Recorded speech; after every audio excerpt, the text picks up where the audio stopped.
ইসলাম আমাদেরকে কি পালন করতে বলেছেন সেই সম্পর্কে কিছু আলোচনা করবে ইনশাআল্লাহ।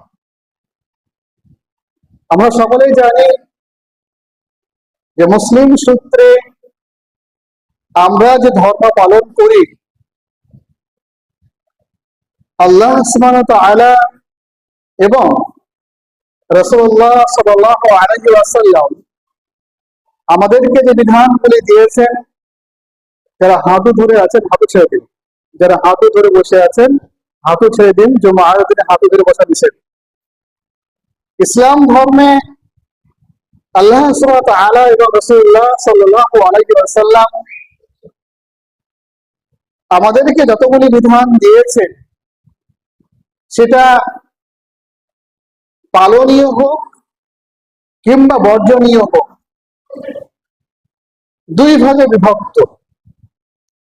এক, হুকুকুল্লাহ, অর্থাৎ আমাদের উপরে আল্লাহর অধিকার আছে, আল্লাহর দাবি আছে, যার সম্পর্কে আল্লাহ সুবহানাহু ওয়া তাআলা বলছেন যে ওয়ামা খালাকতুল জিন্না ওয়াল ইনসা ইল্লা লিয়াবুদুন। যেহেতু আমি মানুষকে এবং জিন জাতিকে সৃষ্টি করেছি এবং তারা দুনিয়াতে আমার দেওয়া নিয়ামত খেয়ে বেঁচে আছে, আমি মানুষের যাবতীয় দায়িত্ব বহন করছি, জিনদের যাবতীয় দায়িত্ব বহন করছি। অতএব মানুষের দায়িত্ব হচ্ছে স্রষ্টা হিসেবে আমার ইবাদত করা। অর্থাৎ হুকুকুল্লাহ বলতে যে আমাদের প্রত্যেকেরই এই দাবি রয়েছে, আমাদের প্রত্যেকের উপরে আল্লাহ তাআলার অধিকার রয়েছে যে আমরা যে যেখানে যে অবস্থায় আছি, প্রত্যেক ব্যক্তি সাধ্য মোতাবেক আল্লাহ তাআলার ইবাদত করবে, ঘোষণা করবে।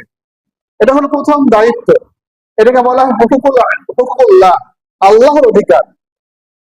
আর দুই নম্বর হচ্ছে হুকুকুল ইবাদ, অর্থাৎ মানুষের উপরে মানুষের কিছু দাবি আছে। যেরকম আল্লাহর আমাদের উপরে দাবি আছে যে আমরা তার ঘোষণা করব সালাত, সিয়াম, যাকাত, হজ, আরো যত ইবাদত আছে, ঠিক একই রকম ভাবে মানুষ হিসাবে অন্য মানুষের উপর কিছু দাবি, কিছু অধিকার আছে।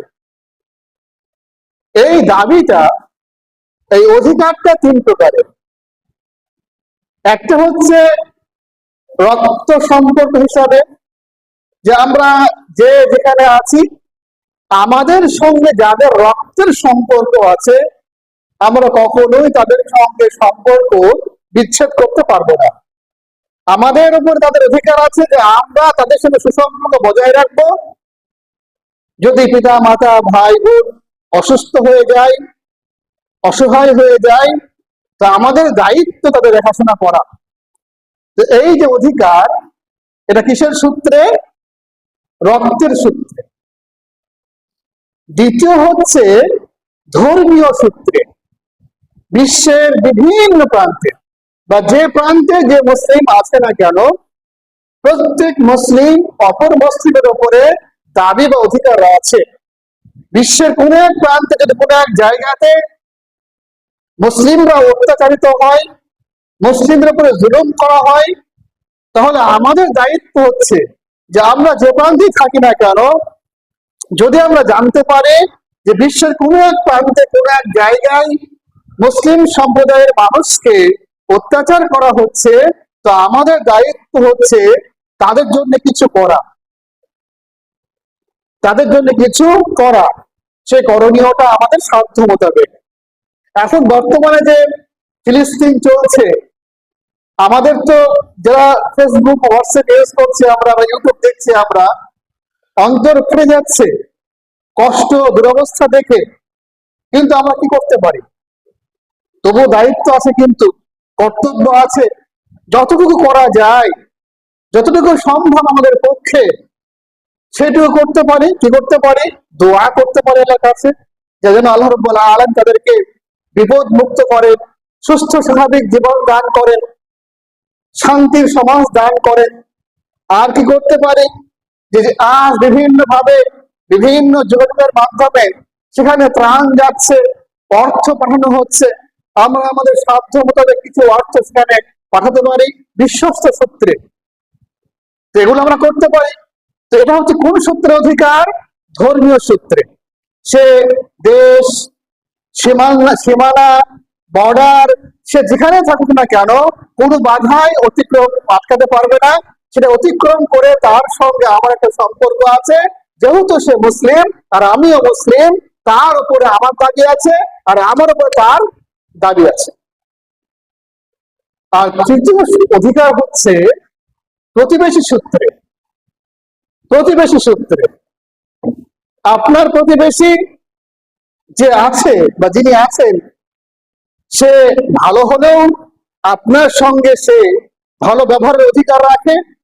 আর যদি খারাপও হয়, আপনার প্রতিবেশী অসৎ হয়, নন মুসলিমও হয়, তারপরেও কিন্তু যেহেতু সে আপনার প্রতিবেশী, আপনার কাছ থেকে সে ভালো ব্যবহার পাওয়ার দাবি রাখে, বিপদে পড়লে সাহায্যের দাবি রাখে, আপদে পড়লে তার পাশে দাঁড়ানোর দাবি রাখে। ভাই, যাদের সমস্যা আমি দেখতে পাচ্ছি যে আপনারা কেন হাঁটু ধরে আছেন, বলা হলো তো জুম্মার দিনে হাঁটু করা নিষেধ। যাদের হাঁটুতে সমস্যা নেই তারা হাঁটু ছেড়ে দিন। তো প্রতিবেশী সূত্রে যে ব্যক্তি হোক না কেন, সে ভালো হোক কিংবা মন্দ হোক, আমার কাছ থেকে সে ভালো ব্যবহার পাওয়ার অধিকার রাখে। যদি আমি তার সঙ্গে সুসম্পর্ক না রাখি, ভালো ব্যবহার না করি, তার অবশ্যই ওই ব্যক্তি কালকে আমাদের মাঠে আমার বিরুদ্ধে আল্লাহর কাছে অভিযোগ করবে।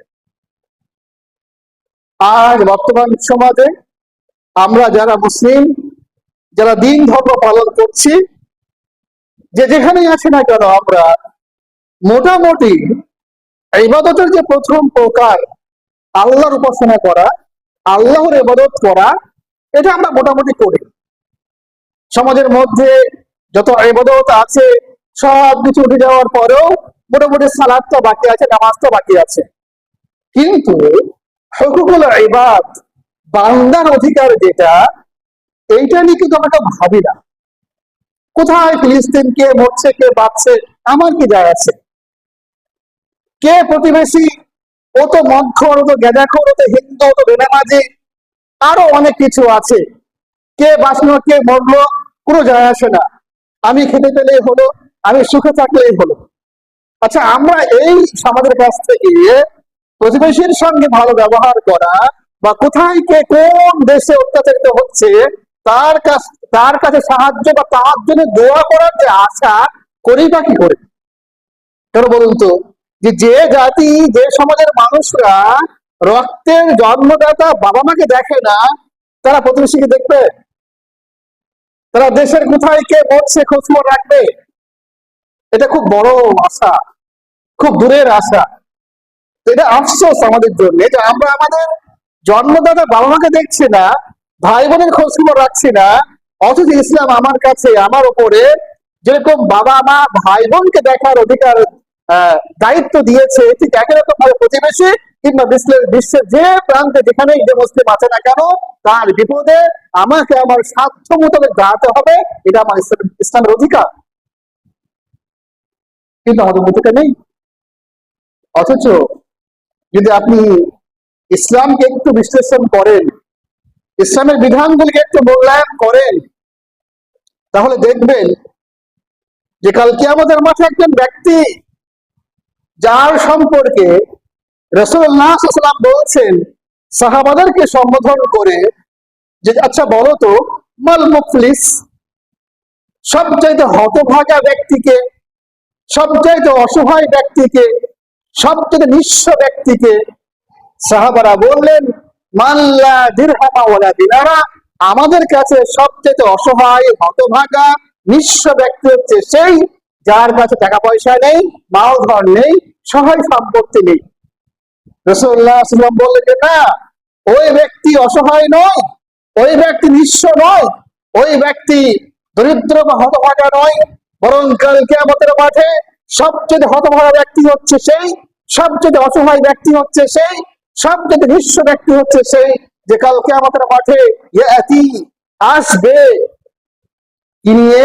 নেকির পাহাড় নিয়ে। নেকি নয় 5টা 10টা নেকি নয়, এক বস্তা, এক ট্রাক, এক ট্রেন নেকি নয়, বরং নেকির পাহাড় নিয়ে আসবে। সেই যে নেকির পাহাড়, কিসের নেকি? সালাত, নামাজ, সিয়াম, হজ, যাকাত, যেগুলো আল্লাহর ইবাদত আমরা করি, যেগুলো করি আমরা, এগুলো সে সব করেছে। নামাজ পড়েছে, রোজা রেখেছে, যাকাত দিয়েছে, হজ পালন করেছে, আরো যত কাজ আছে সেগুলো সব করেছে। এগুলো করে বিশাল বড় নেকির পাহাড় নিয়ে আল্লাহর সামনে উপস্থিত হয়েছে কিয়ামতের মাঠে। কিন্তু পারিবারিক জীবনে, সামাজিক জীবনে সে মানুষের সঙ্গে খারাপ ব্যবহার করেছে, আত্মীয়কে ঠকিয়েছে, পরিবারকে ঠকিয়েছে, মানুষের সম্পত্তি আত্মসাৎ করেছে। এরকম অনেক গুনাহ তার আছে।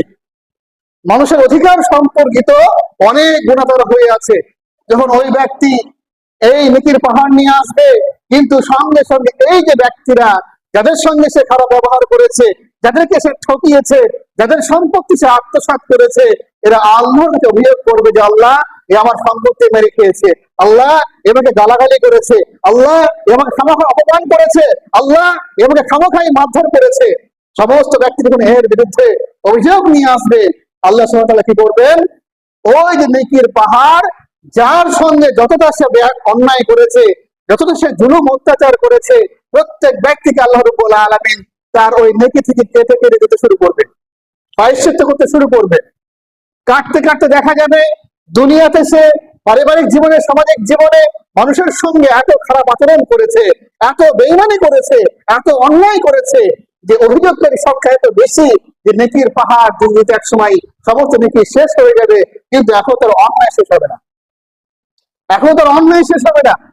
বলুন যে এই ব্যক্তি সালাত আদায় করেছিল, সিয়াম পালন করেছিল, হজ করেছিল, যাকাত দিয়েছিল, আর অনেক ভালো কাজ করেছে, কিন্তু তারপরও কি জান্নাতে যাওয়া যাবে না? জাহান্নামে যাবে। তার নেকি তো শেষ। কোথায় যাবে? জাহান্নামে যাবে। কেন? যে সে হুকুকুল ইবাদ, বান্দার অধিকার সম্পর্কে সচেতন ছিল না, বান্দার অধিকার সম্পর্কে আগ্রহী ছিল না। বান্দার অধিকার এটা যে ইবাদত বা ইবাদতের একটা প্রকার, এটা সে বুঝতো না বা জানতো না, বা জানলেও মানার চেষ্টা করেনি। অথচ আপনি দেখুন রাসূলুল্লাহ সাল্লাল্লাহু আলাইহি ওয়াসাল্লাম বা সাহাবা, তাদের যে জীবনী আপনি দেখুন, এই সম্পর্কে কোরআন বা হাদিসে অসংখ্য আয়াত এবং হাদিস এসেছে যে মানুষের পরোপকার করা, মানুষের সেবা করা, মানুষের পাশে দাঁড়ানো, বিপদে দাঁড়ানো, এসব এরা বড় অপেক্ষা রাখে না। সবথেকে প্রসিদ্ধ দলিল হচ্ছে আনাস বিন মালিক রাদিয়াল্লাহু তাআলা আনহু বর্ণনা করছেন যে কানা গোলামুন ইহুদিয়্যুন ইয়াখদুমুন নবী সাল্লাল্লাহু আলাইহি ওয়াসাল্লাম। একজন ইহুদি বালক, একজন ইহুদি ছেলে, যে ছেলেটা রাসূলুল্লাহ সাল্লাল্লাহু আলাইহি ওয়াসাল্লামের খিদমত করত, সেবা করত। ফামারিদা, একদা ওই ছেলেটা অসুস্থ হয়ে পড়ে। ফাআতাহু নবী সাল্লাল্লাহু আলাইহি ওয়াসাল্লাম ইয়াউদুহু, রাসূলুল্লাহ সাল্লাল্লাহু আলাইহি ওয়াসাল্লাম ওই ছেলেটাকে দেখতে গেলেন। ফাকাআদা ইনদা রাসিহি, গিয়ে তার মাথার পাশে গিয়ে বসলেন। বসার পরে কেমন আছো, শরীর কেমন আছে, ভালো মন্দ জিজ্ঞাসা করার পরে বললেন আসলিম, তুমি মুসলিম হয়ে যাও, তুমি মুসলিম হয়ে যাও। ফানাযারা ইলা আবিহি ওয়া হুয়া ইনদাহু, ছেলেটা ছোট, এখনো পরিপক্ক বুদ্ধি তার হয়নি, সে বুঝতে পারছে না যে আমার কি করণীয়, আমি কি করব। ছেলেটা বাবার দিকে চেয়ে আছে, যদি বাবা আমাকে আদেশ করে তাহলে হয়তো আমি মুসলিম হয়ে যাব। বাবার দিকে চেয়ে আছে। তখন বাবা ছেলেটাকে বললেন আতে আবুল কাসিম, মুহাম্মদ সাল্লাল্লাহু আলাইহি ওয়াসাল্লাম তোমাকে যা বলছেন তুমি তা মেনে নাও। ফাসলামা, ছেলেটা মুসলিম হয়ে গেল। রাসূলুল্লাহ সাল্লাল্লাহু আলাইহি ওয়াসাল্লাম তার ঘর থেকে বাহির হওয়ার সময় ইয়াকুল, এই দোয়া করতে করতে বাহির হচ্ছেন যে আলহামদুলিল্লাহিল্লাযী আনকাযাহু মিনান নার, প্রশংসা সেই মহান আল্লাহর যিনি এই ছেলেটাকে, এই বালককে জাহান্নামের আগুন থেকে বাঁচিয়ে নিলেন। হাদিস প্রসিদ্ধ, হাদিস পরিচিত, কিন্তু এখানে আমার কয়েকটা পয়েন্ট বলার আছে। একবার বলুন তো আপনারা, যে ইসলাম ধর্ম অনুযায়ী বিশ্বের মধ্যে যত ধর্ম আছে, ইসলাম ধর্মের বিরুদ্ধে বিপরীতে যত ধর্ম আছে, ইহুদি, খ্রিস্টান, জৈন, বৌদ্ধ, মুসলিমদের সবচেয়ে বড় শত্রুকে, মুসলিমদের সবচেয়ে বড় শত্রু কারা? ইহুদিরা। সবচেয়ে বড় শত্রু কারা? ইহুদিরা। অথচ যখন ওই ইহুদি ঘরের সন্তান অসুস্থ হয়ে গিয়েছে, তখন থেকে দেখতে গিয়েছেন কে? স্বয়ং রাসূলুল্লাহ সাল্লাল্লাহু আলাইহি ওয়াসাল্লাম। 1 নম্বর পয়েন্ট। এখান থেকে প্রমাণ দিতে হয়, যদি আপনার প্রতিবেশী নন মুসলিমও হয়, মদখোরও হয়, গাঁজাখোরও হয়, তো তার হিসাব আল্লাহ নেবেন। কিন্তু আপনার দায়িত্ব কি? প্রতিবেশী হিসেবে তাকে দেখতে যাওয়া, তার খোঁজ খবর রাখা। 2, একবার ভাবুন তো, বিশ্বের মধ্যে যত মানুষ অতিবাহিত হয়ে গিয়েছে, আজ দুনিয়াতে যত মানুষ বেঁচে আছেন, আর কিয়ামত পর্যন্ত যত মানুষ আসবে, সকল মানব জাতির মধ্যে সবচেয়ে উত্তম ব্যক্তিকে মুহাম্মদ সাল্লাল্লাহু আলাইহি ওয়াসাল্লাম। তিনি বিশ্বের শ্রেষ্ঠ মানুষ হয়ে, নবীদের মধ্যে শ্রেষ্ঠ নবী হয়ে, একজন ইহুদি চাকর গোলাম বাচ্চা ছেলেটাকে দেখতে গিয়েছেন। অথচ আজ আমাদের সমাজ যারা একটু সম্ভ্রান্ত পরিবারের মানুষ, একটু টাকা হয়ে গিয়েছে, একটু সম্মান হয়ে গিয়েছে, একটু ভালো বাড়ি হয়ে গিয়েছে, একটা ভালো গাড়ি হয়ে গিয়েছে, সে আর ঘর থেকে নামে না। তার প্রতিবেশী অনাহারে খেয়ে মরলে খোঁজ খবর রাখে না। তার প্রতিবেশী ঘর থেকে কান্নার আওয়াজ আসলেও সে কর্ণপাত করে না, যে লোকটার কি হয়েছে, কি বিপদ ঘটেছে, কেন কান্না করছে, সেগুলো জানার বা খোঁজ খবর রাখার প্রয়োজন মনে করে না। আপনি এর চাইতেও আরো করুণ অবস্থা দেখতে পাবেন, যদি আপনার সমাজে, আমার সমাজে কোনো মানুষ মারা গিয়েছে, যদি সেই ব্যক্তি ধনী ব্যক্তি হয়, তাহলে তার জানা যায় লক্ষ লক্ষ লোক হয়, হাজার হাজার লোক হয়, হয়তো হয় না। কিন্তু একজন গরিব মানুষ মারা গেলে খোঁজও পাওয়া যায় না, কখন মরেছে, কখন জানাজা হয়েছে, খুঁজে পাওয়া যায় না। তো আজকের সমাজের মানুষ মানুষকে টাকা দিয়ে মূল্যায়ন করে। আজকের সমাজের মানুষ মানুষকে তার দুনিয়াবি প্রভাব প্রতিপত্তি দিয়ে বিচার করে। কিন্তু রাসূলুল্লাহ সাল্লাল্লাহু আলাইহি ওয়াসাল্লাম একজন ইহুদি বালক, ইহুদি চাকর, বাচ্চা ছেলে, তাকে মূল্যায়ন করলেন কি দিয়ে? যে সে মানুষ, তাই সে মানুষ, তাই সে ইহুদি হোক, ছোট হোক, চাকর হোক, বা যেই হোক না কেন, যেহেতু সে মানুষ, তার সম্মান আমার সম্মান একই। মানুষ হিসাবে সবাই আমরা কি সম্মানের দাবিদার? কেউ তাচ্ছিল্য, কেউ অবহেলার পাত্র নয় আমরা। অতএব ভাই আমার, রাসূল সাল্লাল্লাহু আলাইহি ওয়াসাল্লামের এই সুন্নাতকে মেনে আপনার আমার দায়িত্ব হচ্ছে মানুষের পাশে দাঁড়ানো, মানুষের বিপদে তাকে সাহায্য করা, তার কান্নার আওয়াজ শুনে তাকে দেখাশোনা, খোঁজ খবর রাখা, যে তার কি হয়েছে, কেন সে কান্না করছে। আরবি কবি বলছে যে ইযা শাউরতা বিল আলামি ফাআনতা হাইয়ুন, যদি আপনি আপনার কষ্ট বুঝতে পারছেন, আপনার সেই অনুভূতি আছে যে আপনার কিন্তু চিমটি কাটলে আপনার লাগছে, এই অনুভূতি যতক্ষণ আছে, তার মানে কি আপনি বেঁচে আছেন। বেঁচে আছেন, মানুষ নন, কিন্তু বেঁচে আছেন জাস্ট। মানুষ কখন? আম্মা ইযা শাউরতা বিআলামিল আখারিনা ফাআনতা ইনসানুন, কিন্তু যখন আপনি আপনার কষ্ট বোঝার সঙ্গে সঙ্গে অপরের কষ্ট বুঝতে পারছেন, অপরের কষ্টে আপনি পাশে গিয়ে দাঁড়াচ্ছেন, অপরের কষ্টে আপনি খোঁজ খবর রাখছেন, তখন আপনি পূর্ণাঙ্গ মানুষ। মানুষ শুধু বেঁচে থাকার নাম মানুষ নয়, শুধু চলাফেরা করার নাম মানুষ নয়, শুধুমাত্র খাওয়া দাওয়ার ঘুমানোর নাম মানুষ নয়।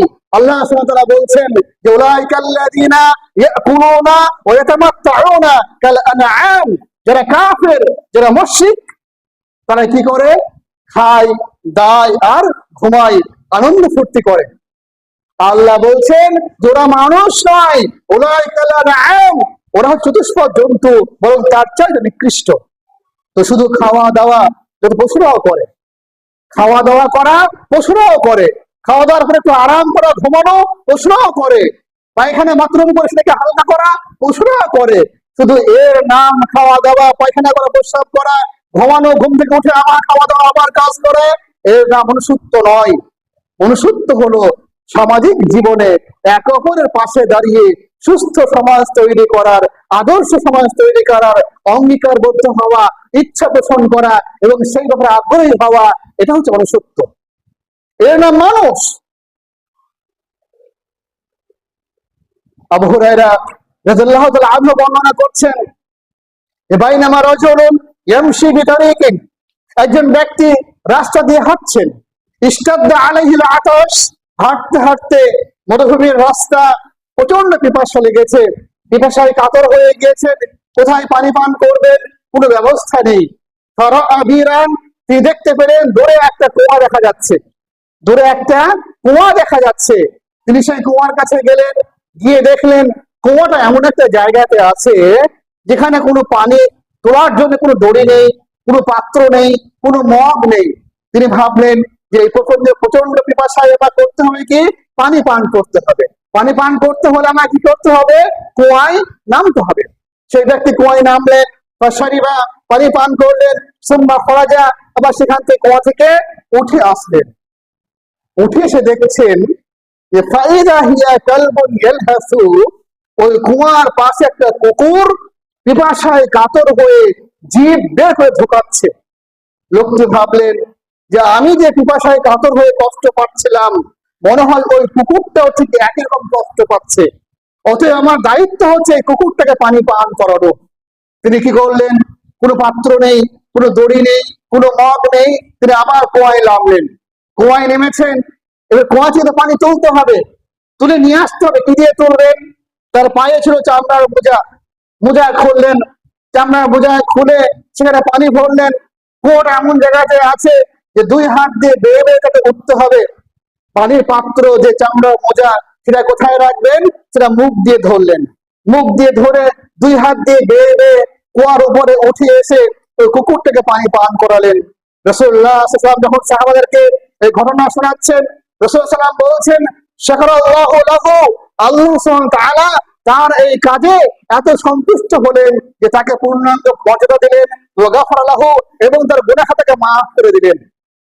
সাহাবারা বললেন, হাল ফিল বাহাইমা আজরুন, হে আল্লাহর নবী সাল্লাল্লাহু আলাইহি ওয়াসাল্লাম, আমরা জানতাম মানুষের সেবা করে নেকি পাওয়া যায়, মানুষের কষ্টে পাশে দাঁড়ালে নেকি পাওয়া যায়, কিন্তু এটা কুকুর, তুচ্ছ প্রাণী, তার সেবা করলে নেকি পাওয়া যাবে, তার সেবা করলে নেকি পাওয়া যাবে?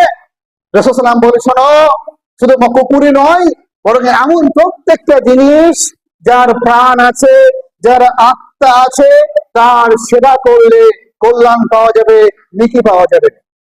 হাদিস প্রসিদ্ধ। আমার বলার উদ্দেশ্য হচ্ছে, একটু ভাবুন তো, হাদিসটা নিয়ে একটু ভাবুন, ভেবে দেখুন যে একটা কুকুরকে সেবা করার কারণে, একটা কুকুরকে পানি পান করানোর কারণে আল্লাহ তাআলা এত খুশি হলেন যে ওই ব্যক্তির গুনাহ খাতাকে আল্লাহ মাফ করে দিলেন। তাহলে যদি আমরা মানুষকে পানি পান করাই, মানুষকে খাদ্য খাওয়াই, তাহলে আল্লাহ কতটা খুশি হবেন, কতটা গুনাহ খাতা আল্লাহ মাফ করবেন। এই জন্য আমাদেরকে আমাদের ঈমান নিয়ে ভাবা দরকার। যেরকম আমরা আল্লাহর ইবাদত করছি, সালাত আদায় করছি, যাকাত দিচ্ছি, হুকুকুল্লাহ, আল্লাহর ইবাদত এটা করছি, ঠিক একই রকম ভাবে হুকুকুল ইবাদ, বান্দার অধিকার সম্পর্কে সজাগ হওয়া দরকার এবং সেই সম্পর্কে আগ্রহী হওয়া দরকার। রাসূলুল্লাহ সাল্লাল্লাহু আলাইহি ওয়াসাল্লাম বলছেন যে মাসালুল মুমিন মাসালুল লাহলাতি, একজন আদর্শ মুমিনের জীবন কেমন হবে, একটা মৌমাছির মতো। একটা আদর্শ মুমিনের জীবন কেমন হবে, একটা আদর্শ মৌমাছির জীবন কেমন হবে, একটা মৌমাছির মতো। ব্যাস, আজকের খুতবার শুধু এটুকু আপনাকে বলে রাখতে হবে যে আপনার জীবনকে, আমার জীবনকে মৌমাছির মতো করতে হবে। রাসূল সাল্লাল্লাহু আলাইহি ওয়াসাল্লাম বলেছেন যে যদি কোনো ব্যক্তির জীবন মৌমাছির মতো হয়ে যায়, তাহলে সে পূর্ণাঙ্গ ঈমানদার, সে পূর্ণাঙ্গ মুসলিম, বা সে একজন আদর্শ মুমিন, আদর্শ মুসলিম। মৌমাছি কি করে, তার কি কি বৈশিষ্ট্য আছে, শুধুমাত্র আপনাকে আমাকে সেই বৈশিষ্ট্যগুলোর সঙ্গে সঙ্গে আমার জীবনকে একটু নিয়ে দেখতে হবে যে আমার জীবনে সেই গুণগুলো আছে কিনা। যদি থাকে তাহলে আলহামদুলিল্লাহ, আপনি বা আমি পূর্ণাঙ্গ ঈমানদার ও আদর্শ মুমিন। আর যদি না থাকে তাহলে অবশ্যই আমাদেরকে সেই গুণগুলো আমাদের জীবনে আনার চেষ্টা করতে হবে, বা এটা অপরিহার্য আমাদের জন্য। রাসূলুল্লাহ সাল্লাল্লাহু আলাইহি ওয়াসাল্লাম বলছেন যে মৌমাছির প্রথম বৈশিষ্ট্য কি, প্রথম আদর্শ কি। রাসূলুল্লাহ সাল্লাল্লাহু আলাইহি ওয়াসাল্লাম বলছেন যে মৌমাছির প্রথম বৈশিষ্ট্য হচ্ছে ইন আকালাত আকালাত তাইয়িবান। মৌমাছি যখন যেখানে যা খায়, পবিত্র খায়, হালাল খায়, পবিত্র খায়, হালাল খায়। অতএব এই জন্য আদর্শ মুমিন কেমন হবে? যে সে যখন যেখানে যা খাবে সেটা কি হতে হবে? পবিত্র হালাল হতে হবে। ব্যাস, ফেসে গেলাম আমরা তো। কিবা আলেম, কিংবা হাজি, কিবা গাজী, কিবা মাতব্বার, কিংবা সর্দারের মসজিদের সর্দার, এমন একজন ব্যক্তিকে সমাজে পাওয়া খুব মুশকিল যে পূর্ণাঙ্গ রূপে হালালকে মেনে চলার চেষ্টা করে, হারাম থেকে বাঁচার চেষ্টা করে। আমরা ব্যাস দুনিয়াটা আমাদের গোটাই উদ্দেশ্য, টাকা ইনকাম করা যেখান থেকে হোক, আর পেটকে পূর্ণ করা, সেটা হালাল হোক কিংবা হারাম হোক। কোথায় পেলাম, কোথায় থেকে আসলো, কোথায় থেকে উপার্জন হলো, এটা হারাম পন্থায় উপার্জন হয়েছে না হালাল পন্থায় উপার্জন হয়েছে, সেটা জিজ্ঞাসা করার বা জানার একবার চেষ্টা করি না। উপরন্তু যদি সমাজে এমন মানুষ পাওয়া যায় যে ব্যক্তি পূর্ণাঙ্গ রূপে হালাল এবং হারামকে মানার চেষ্টা করে, হালাল উপার্জন করার চেষ্টা করে, হালাল খাওয়ার চেষ্টা করে এবং হারাম থেকে বাঁচার চেষ্টা করে, সমাজের লোকেরা তাকে ভালো বলে না খারাপ বলে? কি বলে? তাকে খারাপ বলে। আপনাকে কেউ দাওয়াত দিতে এসেছে, বিবাহের দাওয়াত, আপনি প্রতিবেশী কিংবা আপনি আত্মীয়, আপনি জানতে পারছেন ওই বিবাহে গান বাজবে, ডিজে বাজবে, আরো অনেক অন্যায় কাজ হবে, অনেক হারাম কাজ হবে, অনেক অবৈধ কাজ হবে, অতএব আমি ওই বিয়েতে যাব না। কেন যাবেন না আপনি? হারাম থেকে বাঁচার জন্য। কিন্তু আপনার প্রতিবেশী, আপনার সমাজ, আপনার আত্মীয় আপনাকে দোষারোপ করে বলবে যে লোকটা খুব পাকামি, লোকটা খুব বাড়াবাড়ি। সমাজ এটাকে ভদ্র দেখে না, সমাজ এটাকে মূল্যায়ন করে না। কেন মনে করে না? যে সকলেই হারাম খাচ্ছে, কিন্তু আপনি একাই হালাল খান, তাহলে আপনি থেকে আলাদা হয়ে গেলেন, অতএব তারা তো মনে কষ্ট পাবে। অতএব আপনি যাদের মতো হয়ে যান, যাদের মতো হয়ে থাকেন, কোনো সমস্যা নেই। ওই জন্য আপনি দেখবেন যে আজকের সমাজে যখন কোনো ছেলে বেনামাজি, মদ খায়, ঘেটে খায়, অন্য অনেক হারাম কাজ করে, তাকে নিয়ে সমাজের কোনো মাথা ব্যথা নেই, সমাজের কোনো চিন্তা নেই যে এটা আমার সন্তান, এটা আমার সমাজের সন্তান, এ মদ খায়, গেঁজা খায়, বেনামাজি, অতএব একে সঠিক পথে দাওয়াত দিতে হবে, একে সঠিক পথে সঠিক দিশা দিতে হবে, একে পরিবর্তন করতে হবে। এই ভূমিকা না পিতামাতার আছে না সমাজের আছে। কিন্তু ওই সময় যখন একটা সন্তান, একটা ছেলে পূর্ণাঙ্গ দিনকে মানার চেষ্টা করে, হালকা বয়সে দাঁড়িয়ে রেখে দিয়েছে, টাকনুর উপরে প্যান্ট করে নিয়েছে, তখন তাকে নিয়ে সমাজে মাথা ব্যথা, পিতামাতার মাথা ব্যথা তাকে নিয়ে, যে হয়তো ছেলেটা আমার পাগলা হয়ে গেল, ছেলেটা আমার নষ্ট হয়ে গেল, সমাজ ভাববে তোমার ছেলে যা ভবিষ্যৎ নষ্ট হয়ে গেল। এটা হচ্ছে আপনার আমার সমাজের মানচিত্র, যে মানুষ মানুষকে আজকের দিনে যে যত খারাপ সে তত ভালো, আর যে যত সৎ সমাজের লোকের তাকে তত বেশি কণ্ঠ করার চেষ্টা করে, আঘাত করার চেষ্টা করে। অতএব এক্ষেত্রে আপনি কখনোই মানুষের তোয়াক্কা করবেন না। কেন? যে আপনি হারামকে বর্জন করছেন কার জন্যে? কার সন্তুষ্টির জন্যে? আল্লাহ সন্তুষ্টির জন্য। অতএব এখানে আপনার আমার উদ্দেশ্য, চিন্তা, চেতনা, ভাবনা সবকিছু কি থাকবে? যে আমি যে কাজটা করছি, এই কাজটা করলে আল্লাহ সন্তুষ্ট হবেন না অসন্তুষ্ট হবেন? যদি আল্লাহ সন্তুষ্ট হয় আর দুনিয়ার সমস্ত মানুষ অসন্তুষ্ট হয়, তবে সেটাই করবে যাতে আল্লাহ সন্তুষ্ট হবে ইনশাআল্লাহ। তো অতএব মুমিনের প্রথম বৈশিষ্ট্য হচ্ছে যে সে তার মুখ দিয়ে কখনো হারাম জিনিস ভক্ষণ করবে না, খাবে না। 2, রাসূলুল্লাহ সাল্লাল্লাহু আলাইহি ওয়াসাল্লাম বলছেন যে ইন ওয়াদাআত তাইয়িবান, মৌমাছি শুধু হালাল খায় এটাই নয়, বরং সে যা কিছু বাহির করে সেটাও কি পবিত্র, যা কিছু বাহির করে সেটাও কি পবিত্র, বিশুদ্ধ, কি মধু। অতএব মুমিন কখনো তার মুখ দিয়ে অশ্লীল বাক্য, খারাপ বাক্য, গীবত, পরচর্চা, পরনিন্দা করতে পারে না। আদর্শ মুমিন কখনোই কাউ গালাগালি করতে পারে না। আদর্শ মুমিন কখনোই কাউকে চোখ রাঙিয়ে কথা বলতে পারে না। আদর্শ মুমিন কখনোই কাউকে এমন কথা বলতে পারে না যাতে তার অন্তরে কষ্ট লাগবে, ব্যথা লাগবে। আদর্শ মুমিন কখনোই খামোখায় কাউকে অপমান করতে পারে না। আদর্শ মুমিন কখনোই কাউকে গালাগালি করতে পারে না। সে কল্যাণকামী হবে, সে মিষ্টভাষী হবে, তার মুখ দিয়ে ভালো বাক্য বাহির হবে, তার মুখ দিয়ে সৎ পরামর্শ বাহির হবে। এটা হচ্ছে আদর্শ মুমিনের বৈশিষ্ট্য, যেটা মৌমাছির বৈশিষ্ট্যের মধ্যে রয়েছে। 3 নম্বর, এটা সব থেকে ইম্পর্টেন্ট, যে মৌমাছি কখনো বসে থাকে না, সে কাজ করে। প্রত্যেক দিন নির্ধারিত সময়ে মৌমাছি কাজ করে। ওই যে আমরা ছোট্টবেলাতে যে আহ পদ্মে পড়েছিলাম না, যে মৌমাছি কাছাকাছি দাঁড়াও না একবার ভাই, তখন মৌমাছি কি বলছে, যে ওই ফুল ফুটে মরে যায় মধু আহরণে, দাঁড়াবার সময় তো নাই। এত ব্যস্ত মৌমাছি, খুব ব্যস্ত, কাজকে সে খুব ভালোবাসে। অতএব আদর্শ মুমিন অলস হবে না, আদর্শ মুমিন অকর্ম হবে না, আদর্শ মুমিন বেকার হবে না, আদর্শ মুমিন কোনো না কোনো কাজ করতে থাকবে। সবচেয়ে বড় পয়েন্ট হচ্ছে যে মৌমাছি যে এত পরিশ্রম, এত কষ্ট, যে তার দাঁড়ানোর সময় নেই। এই যে পরিশ্রম সারা জীবন করছে, কার জন্য করছে? কার জন্য করছে? মানুষের জন্য করছে, অপরের জন্য করছে। তার পরিশ্রম কি নিয়ে? মধু সংগ্রহ করা নিয়ে। সেই মধুকে মৌমাছি খায়, কতটুকু খায়? একটু খায়, না খায় সব মানুষ ভক্ষণ করে, মানুষ পান করে। অতএব মৌমাছি অলস নয়, মৌমাছি কর্মঠ, মৌমাছি কাজকে ভালোবাসে। আদর্শ মুমিন অলস হবে না, আদর্শ মুমিন কাজকে ভালোবাসবে। 2, যেমন মৌমাছি সারা জীবনের পরিশ্রম মানুষের জন্য, মানুষের কল্যাণের জন্য, মানুষের উপকারের জন্য। অতএব আদর্শ মুমিনের জীবনের একটা অংশ কার জন্য হবে? মানুষের জন্য হবে। আপনি 8 ঘন্টা 10 ঘন্টা কাজ করেন, 1 ঘন্টা সমাজের জন্য হতে হবে, মানুষের জন্য হতে হবে। আপনি 100 টাকা ইনকাম করেন, 5 টাকা 10 টাকা মানুষের জন্য হতে হবে। আপনি 1 হাঁড়ি ভাত রান্না করেছেন, 1 থালা গরিব মিসকিনের জন্য হতে হবে। আপনি অনেক কিছু করেছেন, আপনার জীবনে অনেক কিছু হয়েছে, তার একটা অংশ বা একটা অংশে গরিব মিসকিন অসহায় ব্যক্তিরা দাবি রাখে, অধিকার রাখে। যদি আপনি না দেন তো গুনাহগার হবেন।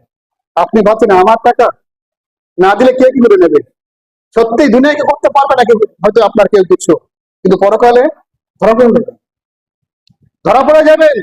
অতএব মৌমাছি যদি আপনার আইডিয়াল হয়, রাসূল সাল্লাল্লাহু আলাইহি ওয়াসাল্লাম যে ভাষায় বলেছেন যে একজন মুমিনের জীবন হবে মৌমাছির মতো।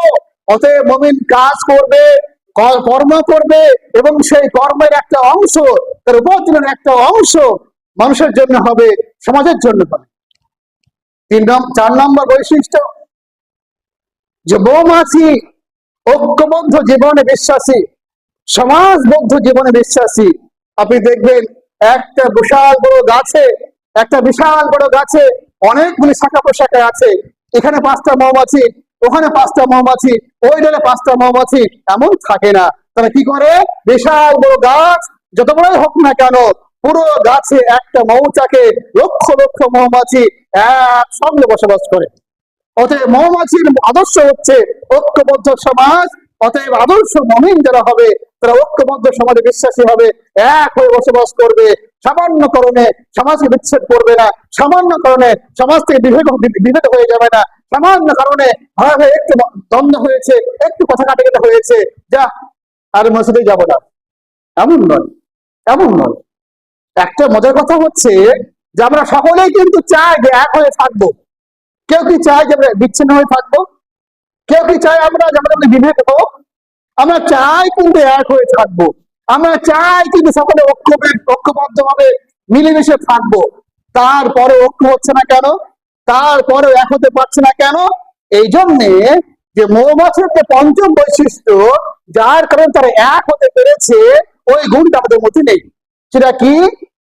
যে পুরো একটা মৌচাকে কটা সর্দার থাকে? রানী কটা থাকে?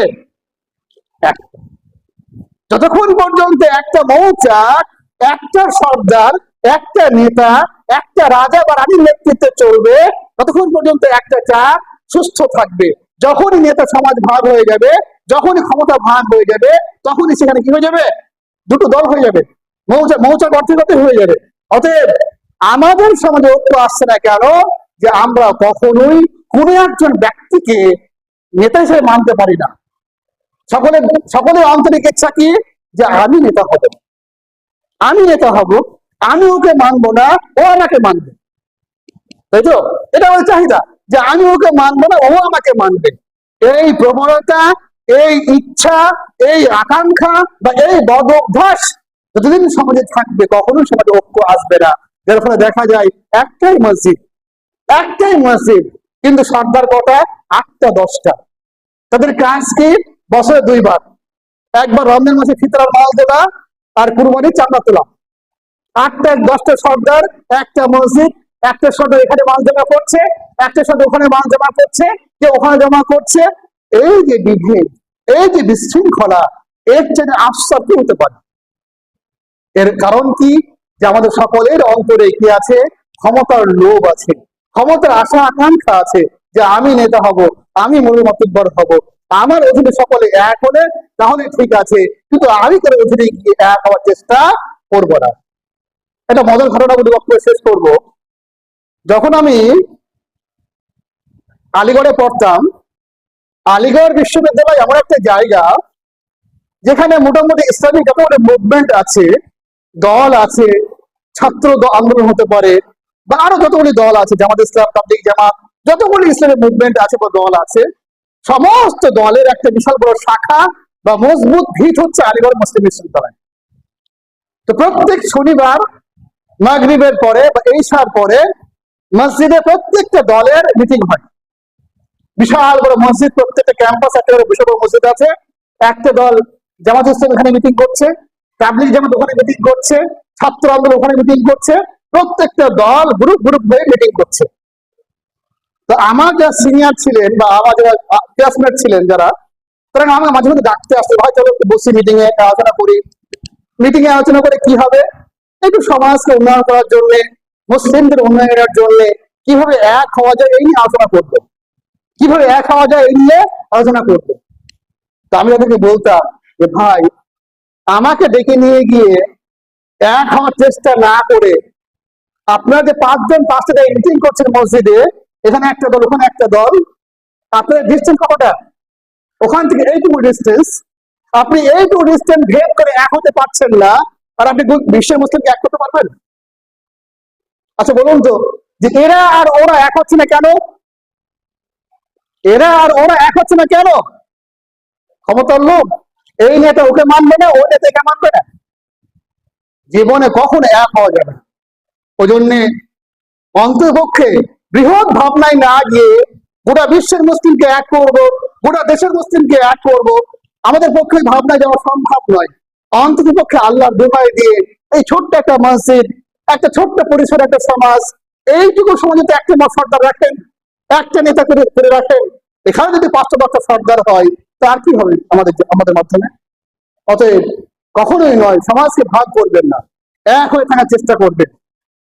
আর শেষ কথা বলে, শেষ কথা এটাই যে রাসূলুল্লাহ সাল্লাল্লাহু আলাইহি ওয়াসাল্লামের এই যে বাণী, যে মাসালুল মুমিন মাসালুল রাহলা, একজন আদর্শ মুমিন হবে একটা মৌমাছির মতো। অতএব এই মৌমাছির 5টা গুণ বলা হলো, যে এরা হালাল খাবে, 2 মুখ দিয়ে হালাল কথা বাহির করবে, বৈধ কথা বাহির করবে, 3 পরিশ্রম করবে এবং পরিশ্রমের একটা অংশ মানুষের জন্য ব্যয় করবে, 4 যে এরা ঐক্যবদ্ধ জীবনযাপনে বিশ্বাসী হবে, ঐক্যবদ্ধ সমাজ তৈরি করার জন্য চেষ্টা করবে, আর 5 নম্বর হচ্ছে যে এক নেতার অধীনে সমাজ ব্যবস্থা পরিচালনা করবে, কখনোই সামান্য কারণে প্রত্যেকের কারণে